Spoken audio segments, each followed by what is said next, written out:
Hi folks, hope you are doing great. I'm Prabhas Srivadana from WSO2. In this video, I'm going to talk about my latest book, Microservices for the Enterprise, which I co-authored with Kasun in the series. Kasun is one of my very good friends. We've been working together for several years at WSO2. He is in fact the product manager of WSO2 ESB and also thought leader in the integration space. Kasun is the one who came up with this, the idea to write a book on microservices, and he did a lot of groundwork and came up with the proposal. Then we worked together, refined it, and then found a publisher. Both of us have worked before with Apress. I worked with them while publishing my book on API security, and Kasun published his first book, WSO2 beginning WSO2 ESB with Apress. So we had a very good work relationship with the publisher. So we decided to go with them.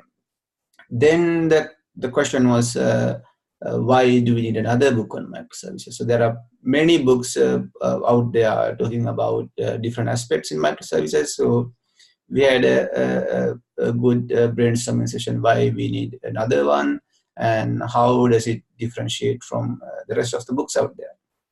The first book we had a look is this one, the Building Microservices, Designing Fine-Grained Systems by Sam Newman, published by O'Reilly. This is one of the very good book, very good reference book, and in fact one of the very early books on microservices.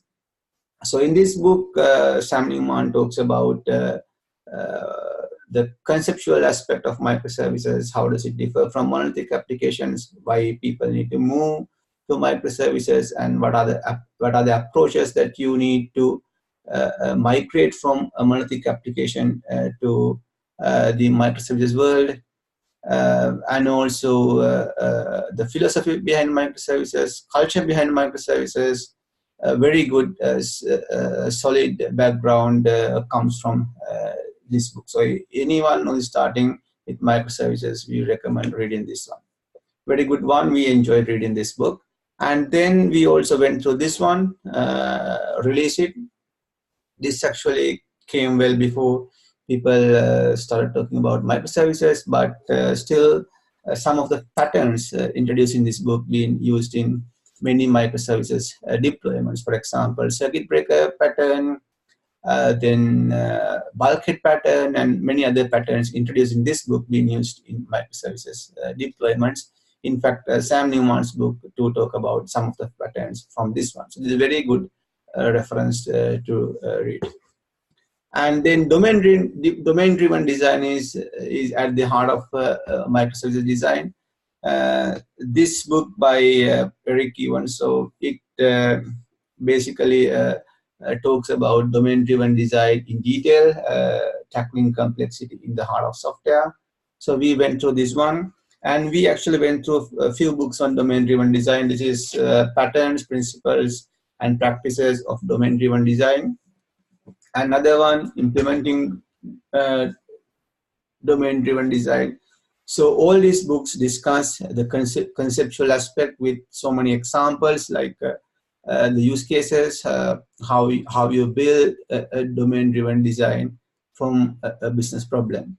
They don't talk about microservices, but you need to understand domain-driven design before you do a good microservices design. So we went through all these books. So they are very good references. And also we went through this book. This is purely on microservices. Another very good reference. But once again, this covers conceptual aspect. Just like Sam Newman's book, very good one. But still, it doesn't carry the real world examples with concrete implementations. But once again, we enjoyed reading this book. And we went to another book, Spring Microservices in Action. So this talks about how to implement microservices in Spring Boot. Another very good reference, but it's limited to the technologies around Spring Boot. So in our book, so this is our book. microservices for the enterprise. So you can get this from Amazon or any other booksellers out there. So in this book, we wanted to cover the concepts and also implement the concepts, the design principles we talk in this book, and also discuss the cutting edge technologies around microservices. So we wanted to focus on all those three aspects. So that's how this book gets differentiated from all the other books. So this will become a single source for anyone to learn about microservices. Let me give a quick intro. So this has about 400 pages with 13 chapters. The first chapter talks about to introduce you to the microservices concept, the case for microservices. It talks about how a microservice differentiates from a monolithic application, and then some background, like how you move to the microservice domain from SOA, and why people are moving away from the monolithic ESB, and the role of APIs. Then in chapter 2, we talk about designing microservices. So there we talk about domain-driven design, then design principles, 12-factor app. And then we talk about inter-service communication in chapter 3. So we talk about the communication between microservices over HTTP, gRPC, and we also talk about GraphQL, WebSockets, Thrift, and then message formats in JSON, XML, protocol buffers, and Avro.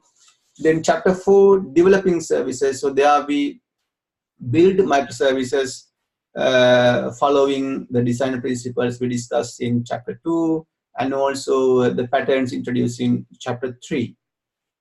So we mostly use Spring Boot there to build the microservices. So we use we have some examples on gRPC and also event-driven microservices with Kafka. Then data management is one of the key challenging area in microservice design. So we talk about that in chapter 5. Chapter 6 focuses on microservices governance. Then chapter 7, integrating microservices. And then chapter 8 talks about deploying and running microservices. So there we talk about Docker and Kubernetes. So we don't go into the details of Kubernetes and Docker, but you will learn enough to get things up and running.